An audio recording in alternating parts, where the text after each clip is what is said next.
Alrighty. So, this is exciting because this month, me, my sister, and my roommate are celebrating Magical Girl May, is what we're calling it. Where we all like magical girls, and we're dedicating the month of May to just celebrating magical girls and how much we like them. So what this is my patrons voted between two different types of mushrooms. I'll explain in a sec. But my patrons were voting for the first drawn out of the month, and they picked between two different types of mushrooms, and the one they picked, it was the Inky cap mushroom.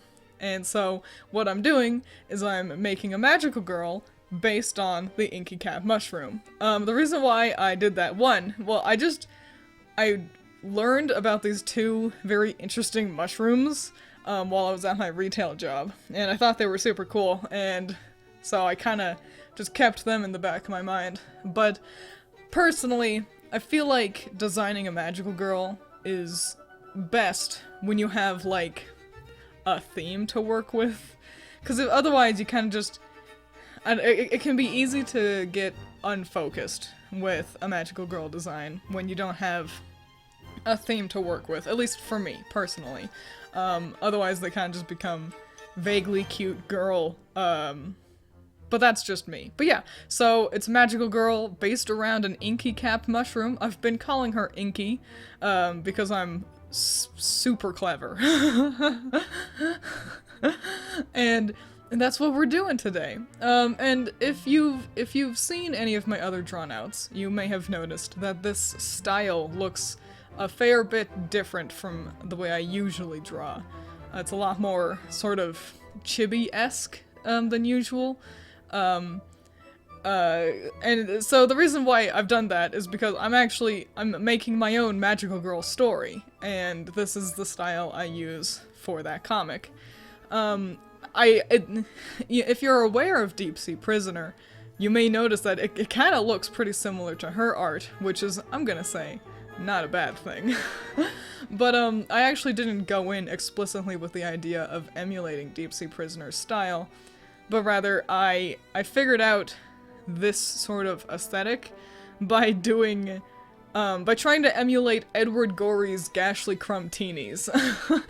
And I love Edward Gorey, and yeah, I had done like fan art of his style, and I figured out that I really liked it. I like how easy it is to render people quickly, because since they are basically chibis, you don't have to worry about, like, the details of anatomy as much.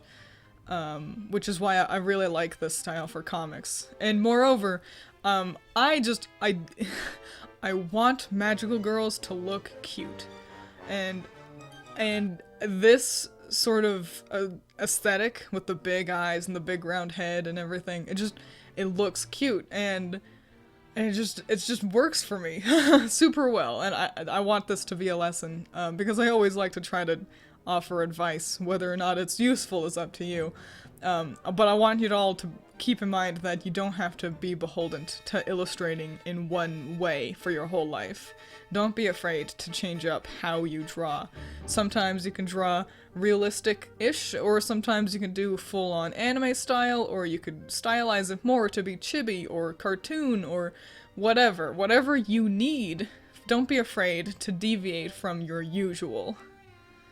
But that's enough of the little life advice tangent section here. Let's actually talk about Inky. So what I had in mind was, of course, initially, I needed her to have the umbrella. It's not difficult to come to the conclusion of, I'm drawing a mushroom-themed character, I'll give them an umbrella. They're basically tiny little nature's umbrellas. But especially for the Inky cap mushroom, since, you know, they've got their, like drippy brims. They've got their drippy brims, and so I loved the idea of the sort of toxic looking, like dripping poison parts kind of obscuring her face, you know.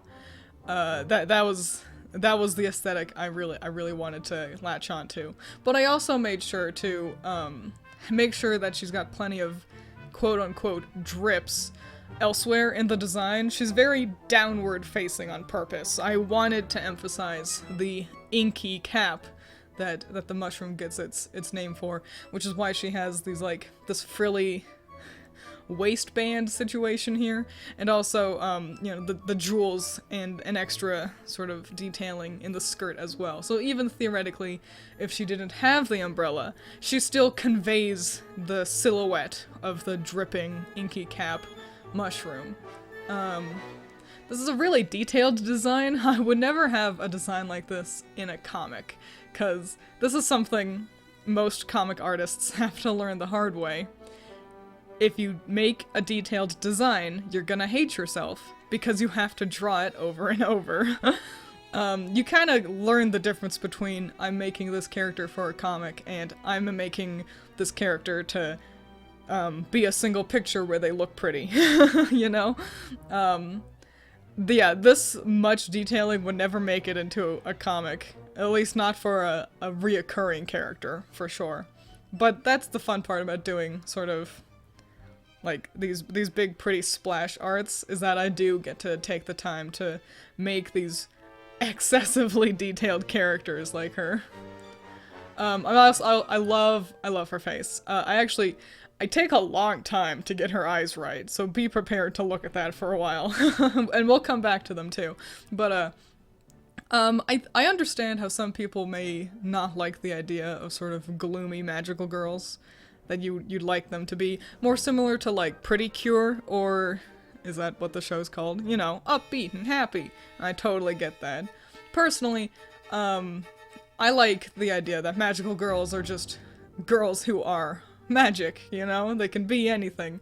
That's the fun part about the genre, isn't it? That there are no set in stone rules. There's a million different types of magical girl show, and that's the best part. You're in charge of what you get to consider a good magical girl show or design. It's just such a fun genre, sorry. But moreover, so I wanted her to look really kind of gloomy like this, mostly because the inky cap mushroom is really, like, it's dim, you know, it's got these black dripping bits in it. It just reads so much like a sort of gothic Lolita vibe to me, especially in the realm of making it a magical girl as well. So I knew I definitely wanted her to look a little gloomy. This isn't a comic. I'm not making a full show here, but I did think about, like, how she would fight, because it's a magical girl, so of course she needs to fight off monsters or something. And her weapon is absolutely the umbrella. She's got, like, poisonous, toxic sort of moves and magic, where, like, not only is she immune to poisons, but also she can, like, shoot them out with the umbrella, and also the umbrella can be, like, a cool shield. She could probably make a cool, like a sheet of poison that, like, drips down from the umbrella. The umbrella and drippy toxins are, like, her thing. Which is funny, actually, because I did some research on the inky cap mushroom, and they are only kind of poisonous. They're only really toxic if you pair them with alcohol. So if you have already drunken alcohol, like, recently, before you try eating one, or you intend to drink some afterwards, that's not good and you shouldn't do that, cause they're toxic. But beyond that, like, if you're sober and you eat an inky cap mushroom, I mean, I wouldn't recommend it. It probably wouldn't be amazing, but it wouldn't be poisonous in that regard. So that's really fascinating to me, that this mushroom screams poison, toxic, noxious, and it's not really. But that didn't stop me from leaning in on the sort of poisonous design for her. And I think it came out great. Also, her hair. So you may have noticed, because you've seen the inky cap mushroom a couple of times on screen as my reference. It's like furry? Like the cap of the mushroom, it's got like a furry looking texture, and I immediately knew. I'm like, that's gotta be hair. Any excuse to have big, fluffy, voluminous hair, I take that excuse because it's my favorite thing. It's so fun and pretty. And so, yeah, I wanted to emulate the fuzzy mushroom cap with her, with big hair on her.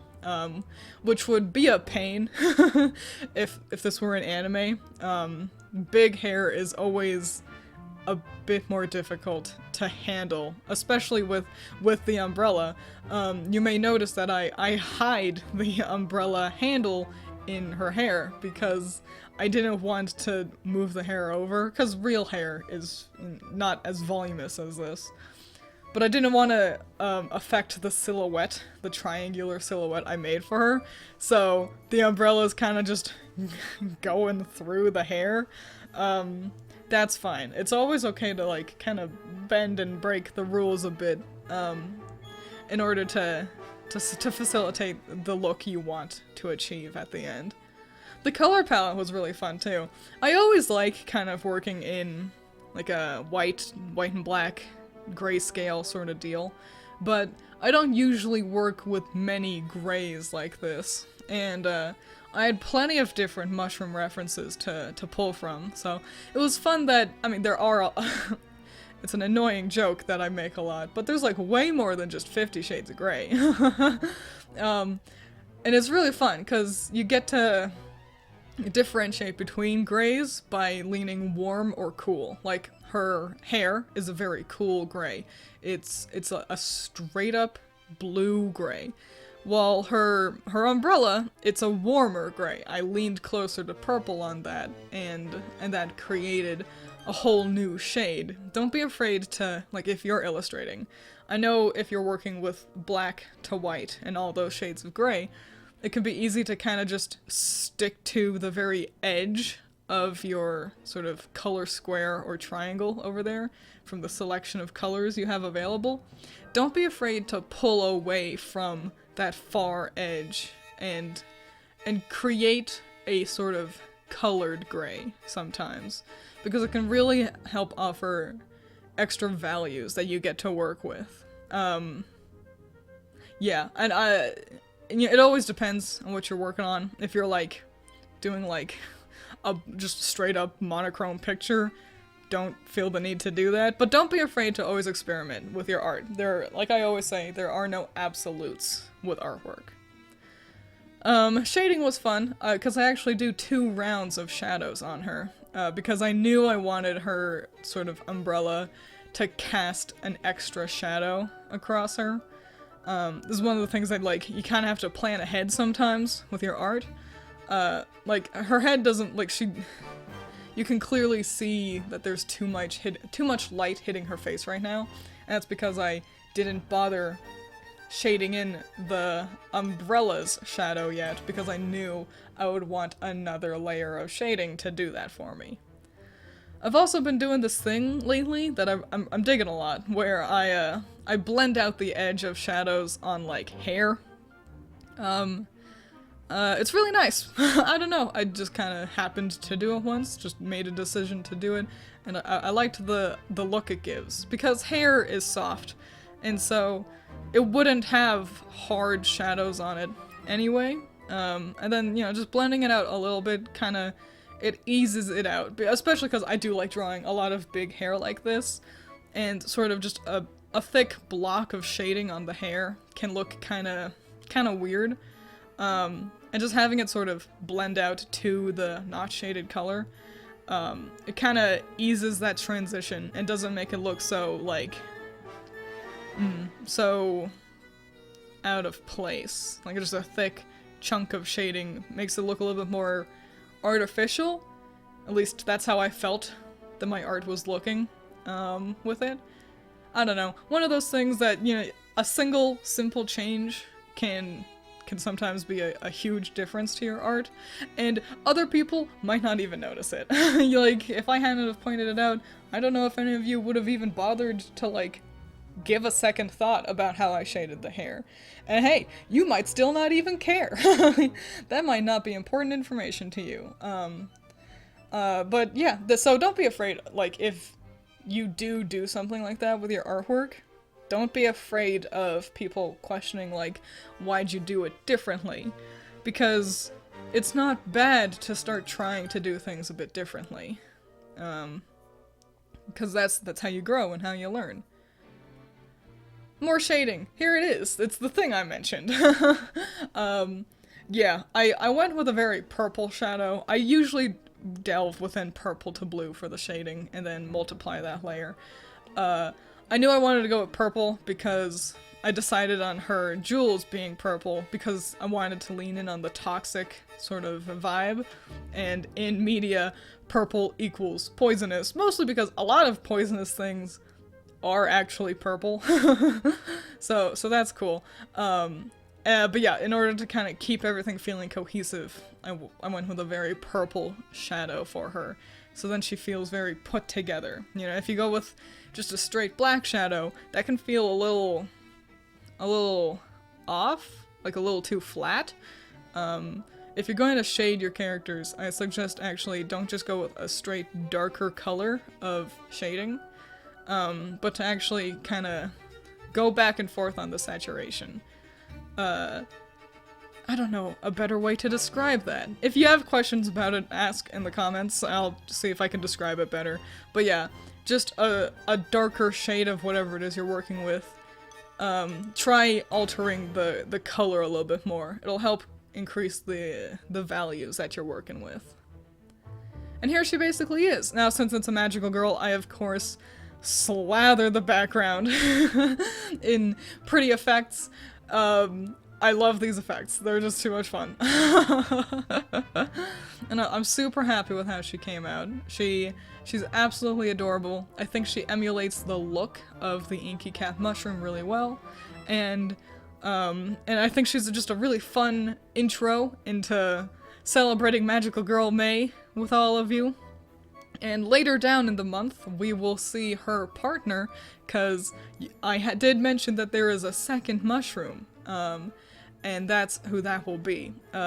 So, yeah, later in the month, expect her teammate to show up, and I'll see you when we get there too.